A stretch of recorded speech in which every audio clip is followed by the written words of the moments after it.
And in order to beat this depression, you have to do things that make you happy.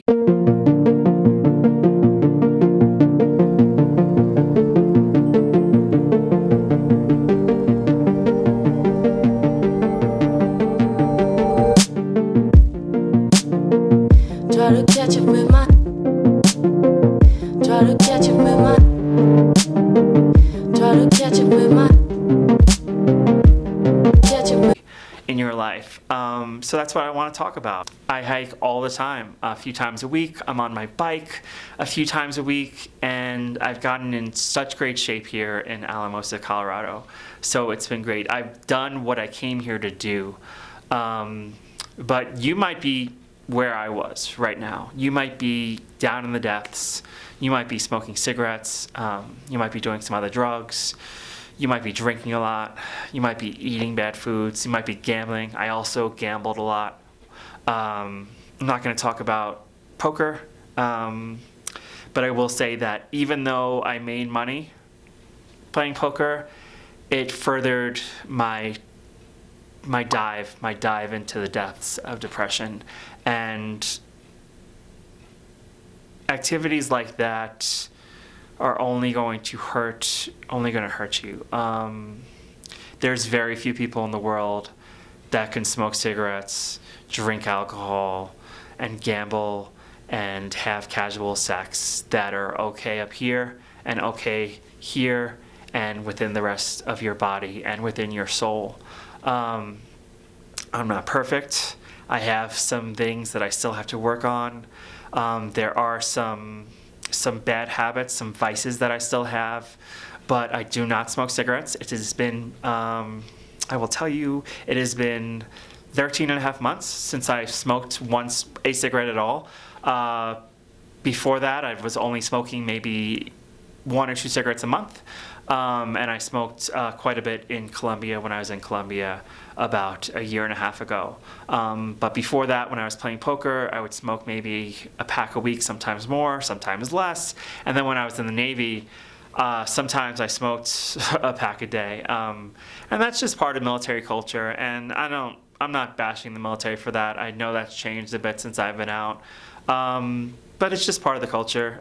It's a stressful environment. And sometimes you look to things to kind of ease that pain. I'm not saying it's a good thing. I'm just saying why it happened. So my life is about health now. I try to eat very well. I pretty much only drink water and black coffee. Once in a while, and I mean once in a while, I'll have something like Tropicana orange juice. But I don't drink any sodas, any Red Bulls. I will have a Red Bull on a very long road trip, but that hasn't happened in months because of COVID. And I will have a soda during, like, say, like a 60 or 100 mile bike ride, or after like a 20 or 30 mile hike. But those are just burned up like that. To put it into perspective, I've had like 10 sodas in 2020, and I haven't had a drink. So I'm having a sober 2020. The last time I had a drink was in December. And I wasn't drinking that much before that, but I wanted to see what not drinking might do for me. So that's what I'm doing, having a sober 2020. And I feel so good, and I'm so sharp. The level of my brain activity and the level that I'm able to decipher information is so quick now. And I'm impressed with myself. I don't know if you know, like, there's smart people out there, and I'm not saying I'm like really smart, but I don't know if you know those smart people out there and they figure something out like on the spot. That's me now. And I attribute that to not drinking for months now, not smoking, and from hiking and being on my bike and eating really good healthy foods. And I'm going to talk more about exercise and eating and water in future videos, but I just wanted to kind of give you guys a history today. So like I said, I was eating a lot, I was smoking, I was drinking, I was having sex to kind of mute my existence and make me feel better and make the norepinephrine and the dopamine in my brain just fire continuously, so I would feel just a little better than I was. And sometimes, I'm going to say it's okay to have sex, to drink, to smoke, and possibly even, no, I'm not going to go there, but it's okay to do those bad things, to participate in some of those vices if it means you won't hurt yourself that day. And some of those vices can hurt you. If you're drinking and driving, that's going to hurt you. So please try not to do that. If you're having sex with people you don't know, that could hurt you because you could get a sexually transmitted disease. So it's tough. It's really tough. But I want you to know that there's people out there.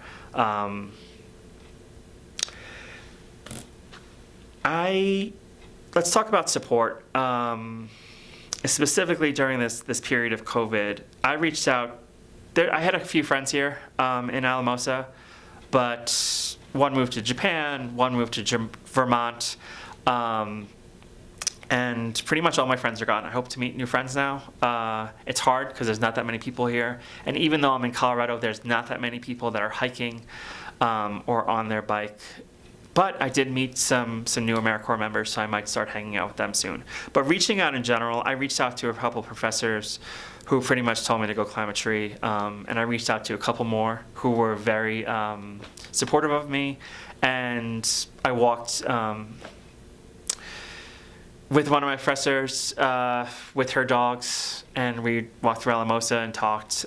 So that was great. And one of my other professors offered to ride with me. I haven't ridden with him yet, but that's been great. And there's also someone who used to work here at Adams State that has been pretty supportive of me while I was here. The problem was during COVID, I wasn't able to go home to my family because I'm from New York. So everyone got COVID. I want to say 80 to 85% of my family got COVID. There were a couple deaths. I'm not going to talk about that right now. Luckily, I guess for me, those people weren't that close to me, but my family works in the medical field. Virtually everyone who's an adult is in a hospital setting or on an ambulance. So we have EMTs, paramedics, nurse practitioners, doctors, we have radiologists, the whole medical spectrum. We could start a hospital, or at least a functioning hospital, because the only thing we don't have are those administrators that deal with all the money that it costs to have healthcare here in America. So my goal is to be a psychiatrist. I know that can change when I'm in medical school, but that is my goal now. And last summer, I rode my bike from Alamosa, Colorado, where I live and go to school, to Pilot Grove, Missouri, which is right outside St. Louis, Missouri. I had some mechanical issues, some money issues, and I decided to end my ride there and take the Amtrak back from Sedalia to Colorado. And those videos, a lot of those videos are up before this one, pretty much right before this one, because I haven't had that many videos over the past year. I've just been really focused on fitness. What else did I want to talk about? So please reach out if you're feeling bad. And you could even email me, VIGGOBAUMAN@gmail.com. That's vigobowman@gmail.com. You can email me, and I'll hook you up with some resources. I'll try to find some in your area. And if you are in need right now and you're in the United States, it's important that you're in the U.S. I do not think this number works from outside the U.S., but it might if you use the United States country code, and I will put the country code in the comments because it may work. But the crisis line for anyone with depression or bad thoughts or thinking about suicide is 800-273-8255. Again, that's 800-273-8255, and that's right here on the screen as well, and it'll be in the description along with a bunch of other resources to help you out if you are experiencing depression. So please look to them. I am slightly overheated at the moment, but I'm a lot better than I was 20-30 minutes ago. I am in this shaded area, this beautiful tree sent down from heaven. I'm serious. there hasn't been a tree for a little more than 60 miles. That's not an exaggeration. It's very desolate out here. There was only one natural water source I saw, and that was fenced off. I mean, if I really needed it, I could have gotten to it, I guess. But it was dirty. I don't know where it ran off from either. I would have used my life straw, but still, who knows if that would have protected me from everything in there. I shouldn't have been riding when I was just now. I was that overheated. I have taken breaks today. The thing is, I can't really cool down because there's no shade, so I'm just constantly in the sun. So when I saw this tree, this is like Xanadu. So I just thought of this. It's not Xanadu, but it will do right now. There's no water that I could drink, but I should be okay fluid-wise until La Junta. I have a bottle and some more, not the best tasting water, but it'll do, and I can't wait to have a beautiful Poland Spring, or I think Arrowhead water is what they sell in this area. Whatever. Fiji, fucking Walmart spring water, Walmart distilled water, anything cold and really clear is going to be amazing right now. One thing I did do is there's a pump, a water pump here. It's not potable, the water. It's over there. And I stuck my head under it. I did put some on my face, but I noticed it smelled bad, and it has a brownish color, so it's definitely not potable. That water is probably okay if I use my life straw, but like I said, I have enough fluids right now to last me till La Junta, so I'll be okay. I did that twice. It felt great. I wish I could have stuck my whole body in it. I'd feel even better, because like I said, I'm still a little overheated at the moment, which sucks. But I'll be fine. A little more than 10 miles. I'm not sure about the elevation changes. It has been up and down all day today, along with the heat and a bunch of wind.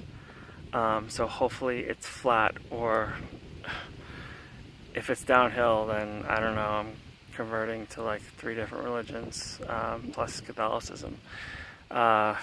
It's been a rough few days. I expect things to get better. I knew the beginning was going to be rough, just because of this massive shift that I'm pursuing, from being someone who lives in a house and does normal human things to being out on my bike all day and sleeping in a tent. It's a big change. I'm not saying I'm a superhero. I'm just saying it's a massive, massive shift, and it's going to take me a little bit to get used to it. I hope you guys are enjoying these videos, and I'll see you later.